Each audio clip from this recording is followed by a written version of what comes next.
Welcome to the deep dive. Today, we're taking a deliberate detour. We're going far away from the usual headlines about Silicon Valley and, algorithmic disruption. Yeah, we're heading back in time. We are back to the muddy roads of early 19th century England. But, and this is the key, we're doing it with one eye fixed very firmly on the future. That's right. The whole idea today is, well, it's pretty simple. When a massive disruptive change hits a society. The kind that just completely overturns everything. Exactly. It overturns livelihoods, makes old skills totally obsolete, and, it transforms the basic assumptions of how society works. The Industrial Revolution was one of those. And the coming age of artificial general intelligence, or AGI, well, that promises to be the next one. It really does. And we're not going to look at the winners of the Industrial Revolution, the factory owners or the new middle class. We want to focus on the common worker. The person whose life was, in this strange paradox, made more productive by all this progress, but at the same time, often a lot more miserable. So who's our guide for this journey? Our guide is one of the 19th century's most captivating and, let's be honest, contradictory figures. A man named William Cobbett. He lived from 1763 to 1835. And he wasn't just one thing, was he? No, not at all. He was a radical journalist, a really passionate farmer, and eventually an influential member of Parliament. He's probably most famous for his scathing critiques of the system, which he compiled in his travelogue, Rural Rides. Rural Rides. That was published in the 1820s, right? Between 1822 and 1826, yeah. And he just sounds like a walking political paradox. He really does. He's the absolute quintessential populist of his time, but his political action, it wasn't about radical innovation.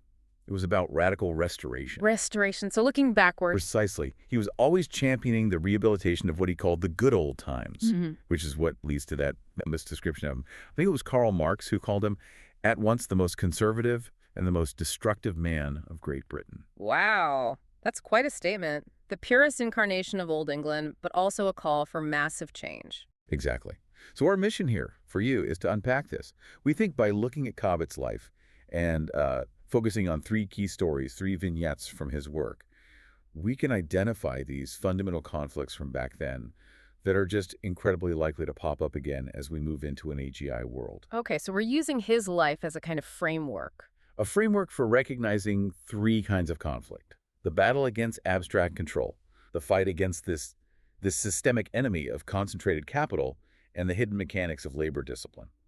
We want you to really understand what happens to the common worker when the whole economic structure of society gets torn down and rebuilt from the ground up. All right, let's start with the context, the historical stage. What did the early 19th century actually feel like for most people? Well, it was defined by this profound paradox. On the one hand, you had undeniable economic growth, right? Massive leaps in technology and productivity. The whole engine of the Industrial Revolution was really revving up. But on the other hand...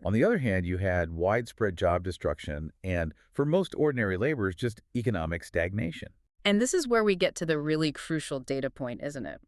Where the sources deliver a kind of historical shock. They really do. For decades, historians, they relied on these wage series, like the ones from Arthur Bowley, that told a story of, gradual, maybe uneven, but definite improvement for the working class. So the standard story was, yeah, it was bad, but things were slowly getting better. That was the accepted wisdom. But new, much more detailed analysis of real agricultural wages, and we're talking a huge time span here, from 1670 all the way to 1850. 180 years. It reveals a much, much darker reality, especially for the farm laborers that Cobbett was writing about in Rural Rides. This new data suggests that those older indexes, they massively overstated the standard of living. How much? How bad was it really? It's pretty shocking. The new data shows that real agricultural wages were basically flat for a century and a half. 150 years. From 1670 all the way to 1820. They just hovered around this baseline of about 10.3 pence per day in the winter.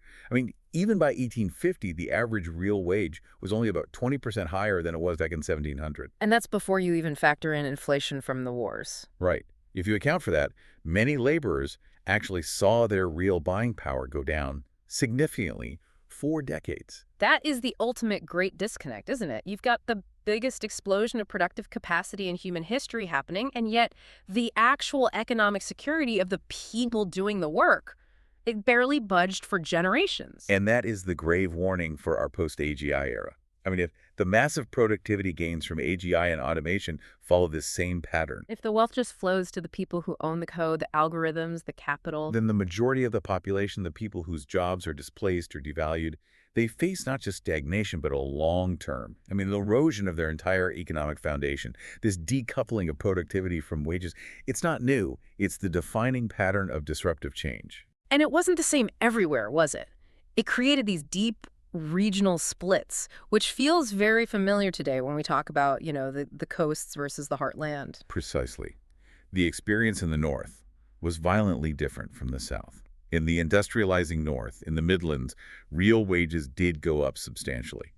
The North saw wages jump by about 75% between the late 1600s and the 1840s. So the whole economic center of gravity was shifting. It was. But the South, the traditional agrarian heartland that Cobbett was riding through, it was being hollowed out. So what were the numbers there? The southwest of England actually saw real wages decline by about 10% over that same time.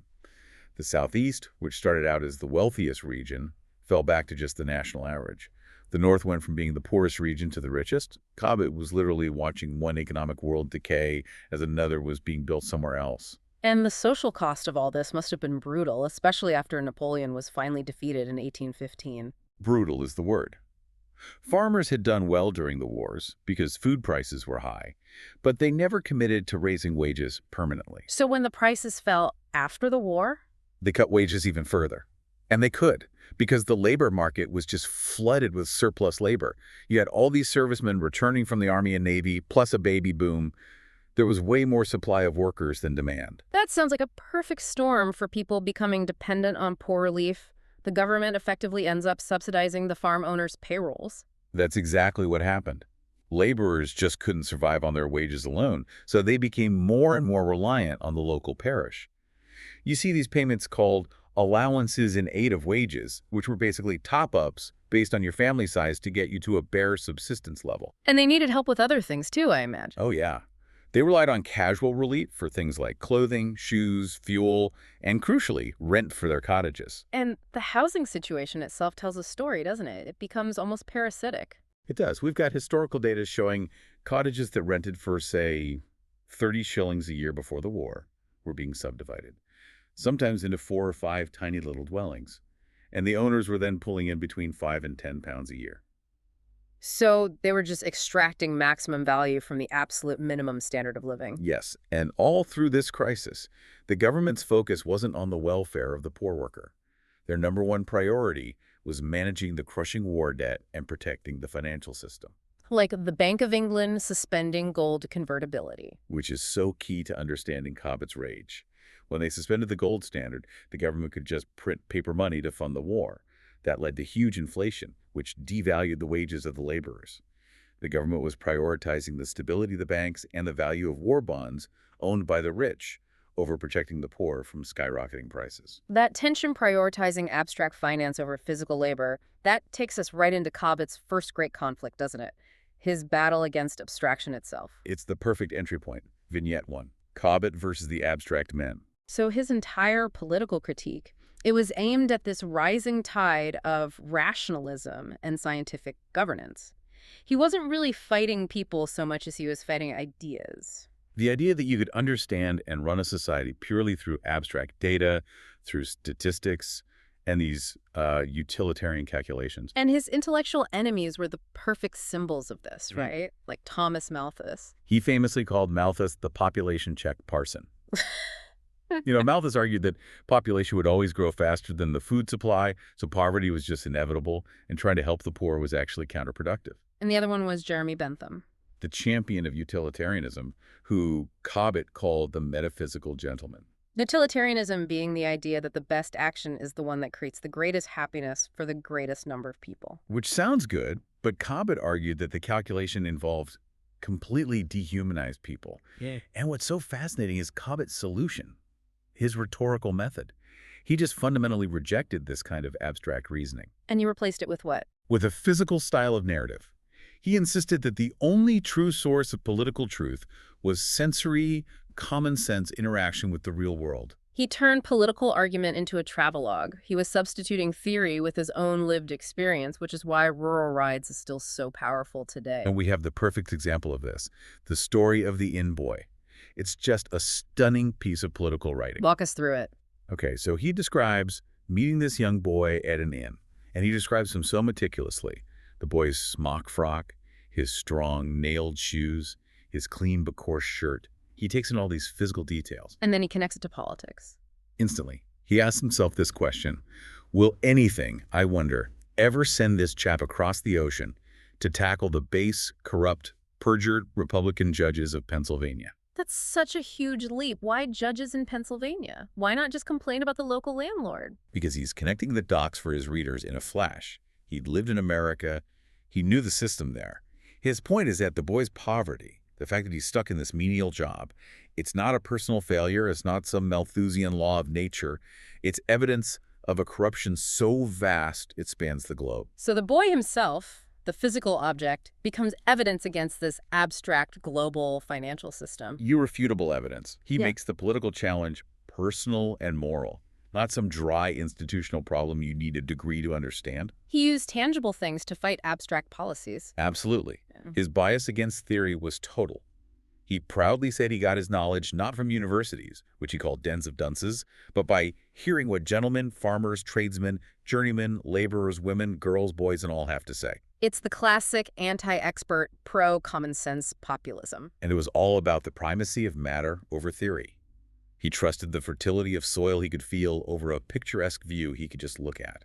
And this comes through perfectly in his critique of the financial system. The famous quote about his grandmother. Yes, he said he valued his grandmother's wisdom, the wisdom that taught him to bite my bread and smell to my cheese, more than the advice of, as he put it, certain old grannies who go about England crying up the blessings of paper money, taxes, and national debts. Bite my bread and smell to my cheese.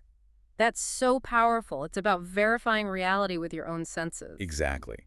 The paper money system, based on debt and speculation, was completely detached from the physical reality of sustenance, the actual smell of the cheese. It was an invisible system based on faith, and it was totally incomprehensible to the common farmer. So let's connect this to AGI. In a world where these incredibly complex, often opaque algorithms are making huge decisions about our lives, what does Cobbett's physical style mean for us? It means our critical thinking has to start by recentering actual human experience.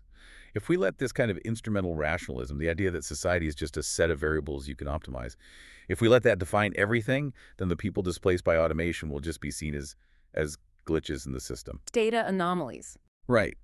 They don't fit neatly into the speculative space of the algorithm.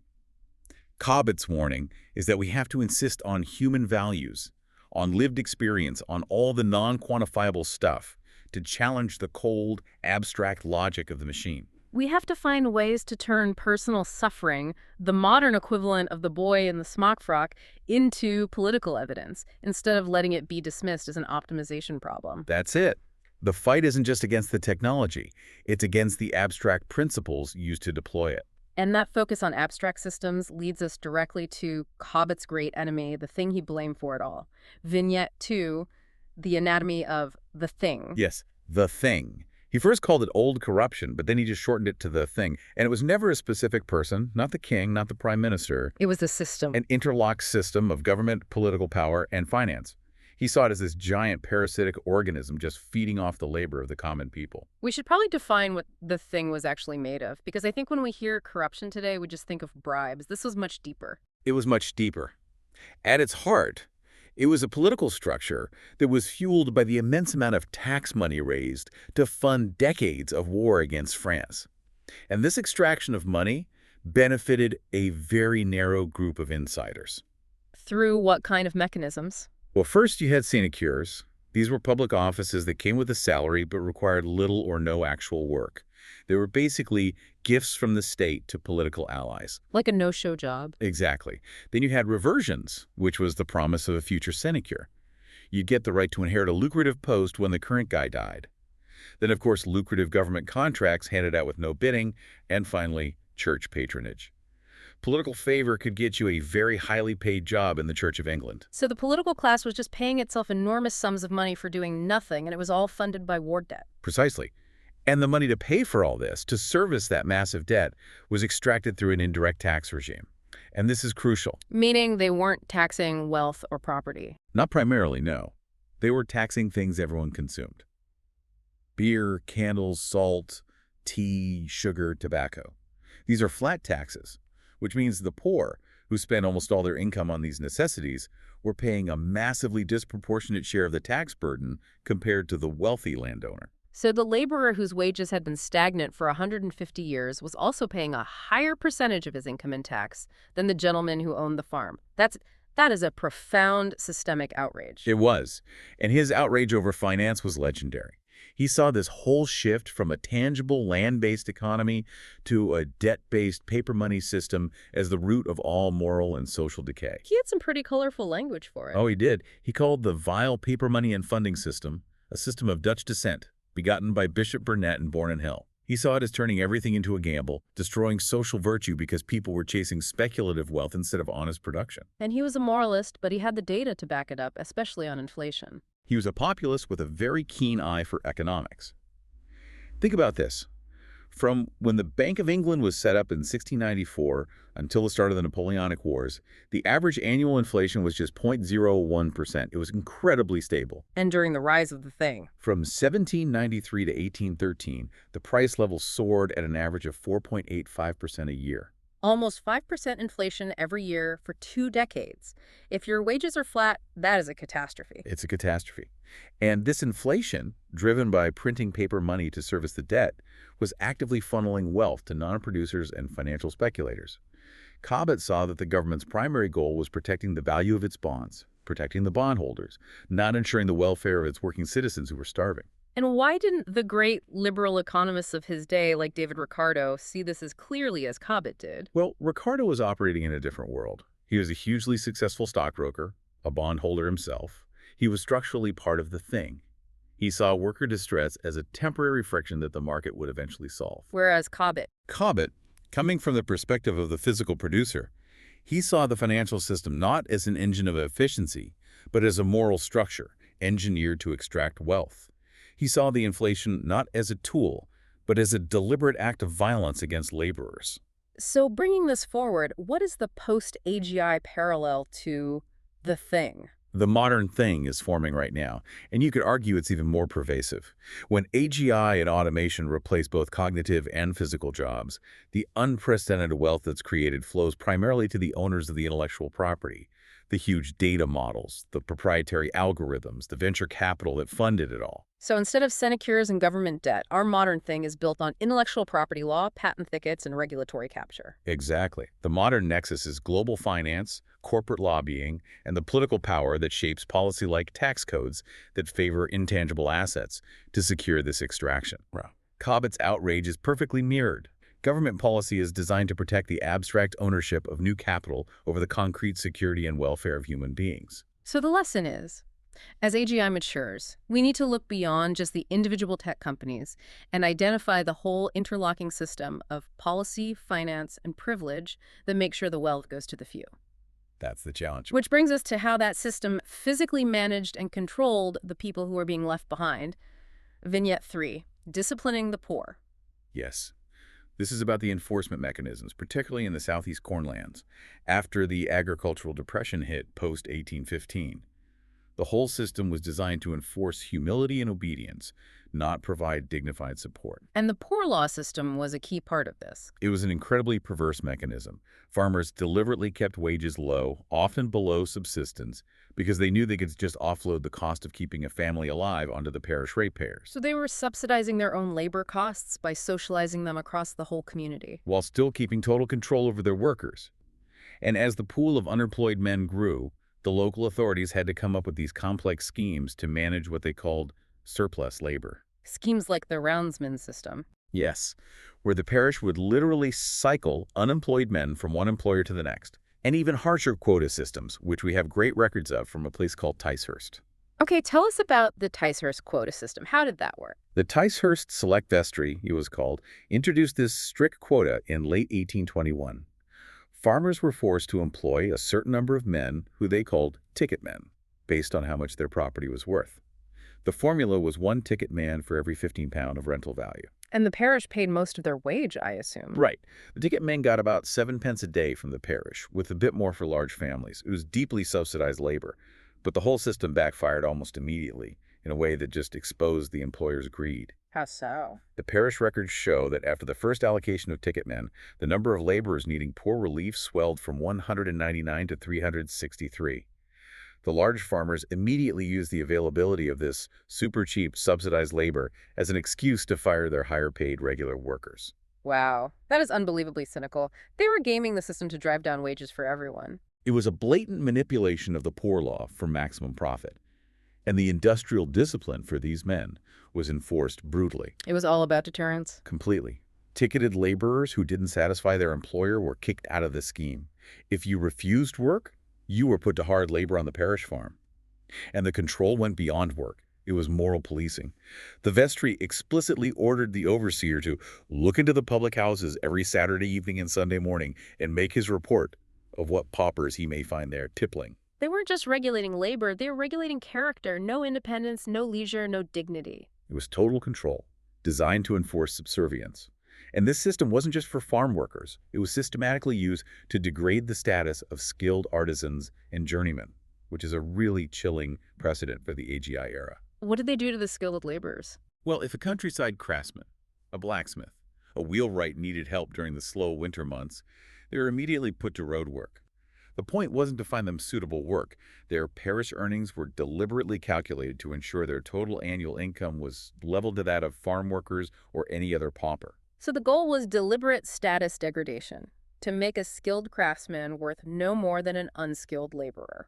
It was meant to humble them, to crush the honest pride that Cobbett so admired and force them into dependence. We have these specific chilling examples from the court records. Like what? Well, there was the case of a journeyman blacksmith named Cuthbert. He was put to stone breaking.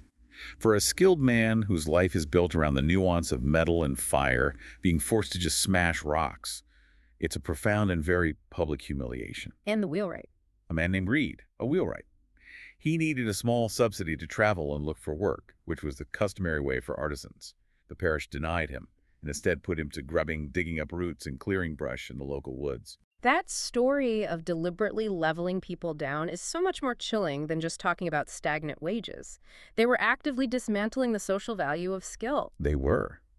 And if this is what happens when AGI creates vast labor surpluses, what does this precedent suggest for our future? It raises a terrifying question, doesn't it? Will we see new forms of punitive make-work or forced service designed to discipline the workforce rather than help them transition? History shows a strong tendency. When an economic failure is too big to fix, the default solution is often to criminalize the consequence poverty and enforce dependence through control. The state ensures that being displaced is always worse than accepting the lowest possible wage. A chilling connection. Yeah. Which leads us to how people might actually resist all this. This brings us to Cobbett's own political philosophy and Vignette 4, the restorationist paradox. Exactly. This is why his contemporaries just couldn't figure him out. Was he left-wing, right-wing? He was neither, or maybe he was both. His constant refrain was, "We want great alteration, but we want nothing new." So his revolution wasn't about creating some new utopia, it was about restoration. What exactly was he trying to restore? He was trying to restore the agrarian ideal of English society, a community organized around freeholders, focused on Old English traditions and customs, and especially on the honest pride and economic security he remembered from when he was young. He was deeply suspicious of the new industrial world. Deeply. He saw the whole capitalist system as being organized to separate producers from what they produced. To separate the laborer from the value created by his own work, he wanted to save the old ways of life. But he wasn't just a nostalgic dreamer, was he? He was a committed activist. Very committed. And his writings show this profound internal conflict between just wanting to retreat and his sense of civic duty. The devil of laziness. Yes.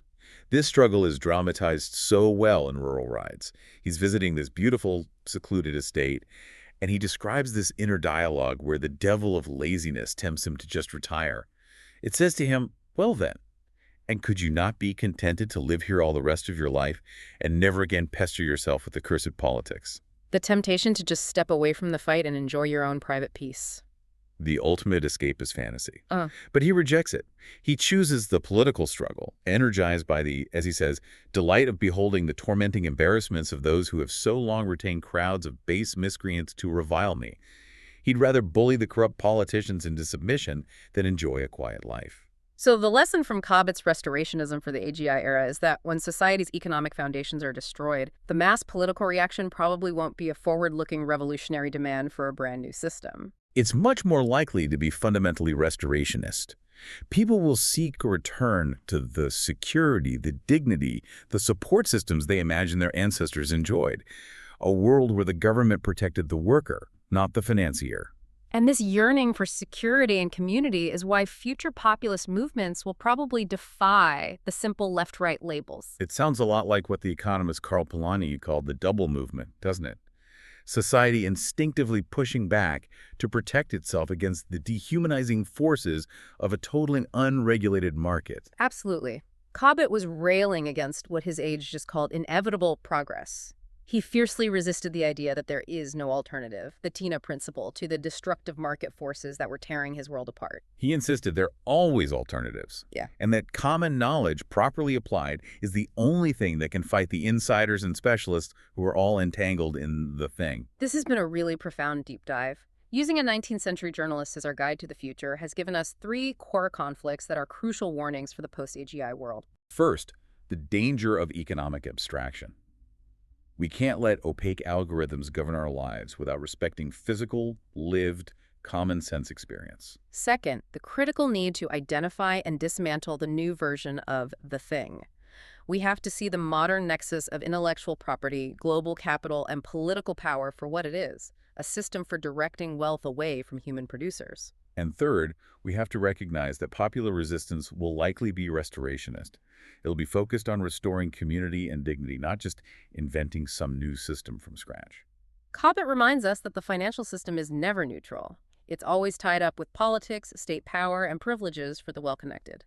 He saw that the Industrial Revolution's financial setup secured huge benefits for the moneyocracy, as he called it, not the true calves of John Bull, the people who live by their labor. And his method wasn't just to observe. He was an author as participant. He was always trying to build alternatives, funding his own schemes for everything from straw plating to new types of corn. He believed local economic sovereignty was the antidote to abstract financial power. So let's end with this. If AGI is being built and controlled by the modern equivalent of the thing, what concrete form of physical action, beyond just writing and protesting, do you think William Cobbett would advise us to adopt today to make sure the wealth from this next transformation benefits the laborers and not just the capital owners? He would likely advise a renewed focus on what he'd call home-brewed or local physical self-sufficiency. I think he'd suggest that the resistance to abstract financial power has to be met with equally physical, decentralized acts of building alternative economies. Economies rooted in local communities and common sense. So if the system is designed to abstract wealth through IP and speculation, Then the counter-movement has to be about grounding value back in tangible production and mutual aid. It's the difference between trying to out-optimize the algorithm and simply starting a thriving local economy that the algorithm can't even reach. a physical, tangible fight against the abstract system.